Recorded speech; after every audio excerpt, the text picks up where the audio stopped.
Full అయిపోయినాయి అన్ని. ఈ నీళ్ళు ఆడిపోతాయి మళ్ళీ. అంటే అన్న ఎక్కడ డౌన్ ఇప్పుడు అక్కడ దాకా వెళ్ళిపోతాయి అన్న. ఈ సండే మార్కెట్ అట్లా ఉన్నాయి కదా, అక్కడ దాకా వెళ్తూ ఉంటాయి నీళ్ళు. గాంధీ బొమ్మ దగ్గర నుంచి అన్ని పైకి వదిలింటారు బయటకి. ఇది కొంచెం కానీ బయటకు నీళ్ళు అంటే ఈ కాలంలో ఇంకెక్కడ ఇప్పుడు కాలువ ఫిల్ అయ్యే కదా పైన నీళ్ళు వచ్చినాయి. ఈ మామూలు ఈ కాలువ ఎక్కడికో ఉంటది కదా, అవి కొంచెం కదలేతా ఉంటే తర్వాత ఇవి కాలంలోనే కలిసిపోతాయి నీళ్ళు. ఇప్పుడు ఆ ఫ్లోకి అవి నీళ్ళు పోయే చాలా తక్కువ ఇదిలో పోతుంటాయి కదా, అందుకని ఓవర్ఫ్లో అయ్యి బయటకు వచ్చేసింది.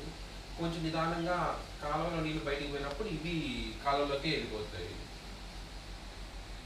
అది పోతాయి. అదే డౌట్ వచ్చింది ఏంటబ్బా, ఆల్రెడీ ఇక్కడ అన్ని కాలువ ఫిల్ అయిపోయి చూస్తా ఆల్మోస్ట్ కాలువ ఫిల్ అయ్యి చెప్పులు పైన తెచ్చుకోండి. మళ్ళీ చెప్పులు బాటిలే పోతున్నాయి చెప్పులు.